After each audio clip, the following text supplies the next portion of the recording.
और आपका कोर्स जो है जैसे बीएससी है, ठीक है, बीएससी जेडबीसी है, बीएससी पीसीएम है या बीए है, हिंदी में है, इंग्लिश में है, संस्कृत में है, ठीक है। उसमें आप देखेंगे जो आपका फर्स्ट पेपर है, फर्स्ट ईयर है, तो उसमें लिखा हुआ है सर्टिफिकेट कोर्स। एनईपी का तो वही है कि वो छोड़ के चला जाएगा, फिर दोबारा आ जाएगा 1-2 साल में। सेकेंड ईयर में लिखा हुआ है डिप्लोमा कोर्स और थर्ड ईयर में लिखा हुआ है डिग्री कोर्स। तो जो उसका कोर्स स्ट्रक्चर है हमें वही रखना है। जहाँ पे बीएससी जेडबीसी लिखा है उसको काट के हमने एंटरप्रेन्योरशिप कर देना है, ठीक है। और जो आपको पढ़ाया गया है अभी तक, जो सब्जेक्ट पढ़ाए गए हैं वो आपकी चॉइस है। आप उसमें से रिसेंट ट्रेंड्स इन एंटरप्रेन्योरशिप में से निकाल के कुछ नए टॉपिक्स भी जोड़ सकते हैं जो यहाँ का एडवांस होगा। क्योंकि जब हम लोग इस लेवल पे हैं और कोर्स डिजाइनिंग कर रहे हैं, I have been got the opportunity to design the course curriculum for 5 universities. बनाया मैंने एमएससी और पीएससी का। तो ऐसा कुछ नहीं है। अगर आपको कोई परेशानी आएगी तो हम आपकी हेल्प भी कर देंगे।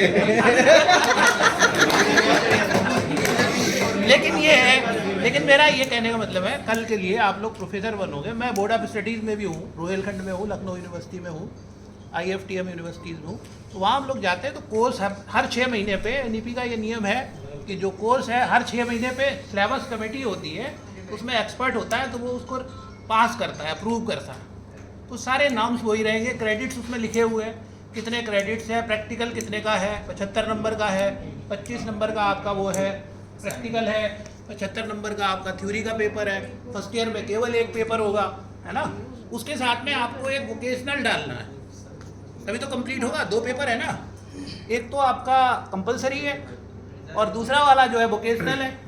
अब वोकेशनल में आप यहाँ से लिमिट लेंगे और जो फर्स्ट ईयर में लेंगे वो सेकेंड ईयर में नहीं लेंगे, जो सेकेंड ईयर में लेंगे वो थर्ड ईयर में नहीं लेंगे। इस तरह से आपके पास एक आउटलाइन आ जाएगी, उस आउटलाइन से आप अपना करिकुलम डिजाइन कर लेना। थोड़ी सी मेहनत करके नेट पे जाके करंट एडवांसेस या करंट ट्रेंड्स इन एंटरप्रेन्योरशिप डाल के उसमें से जो लेटेस्ट आइडियाज़ हैं वो निकाल लेना है और उसमें आपने लिख देना है। पहले आपने हेडिंग लिख देना है, उसके बाद उसका बास लिखना है, उसके पॉइंट्स लिखने हैं। जैसे 1, 2, 3, 4 पॉइंट्स लिख दिया आपने, यूनिट्स जिसको कहते हैं। जैसे यहाँ पे मॉड्यूल लिखा हुआ है तो पेपर का नाम लिख दिया, फिर मॉड्यूल लिख दिया आपने।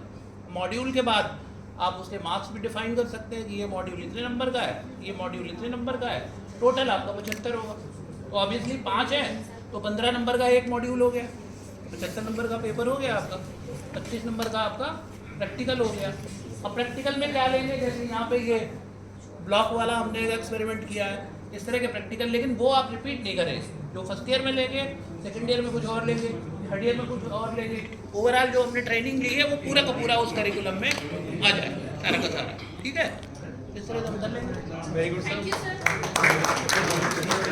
थोड़ा सा मैं इसमें एग्जाम्पल के साथ ऐड कर देता हूँ।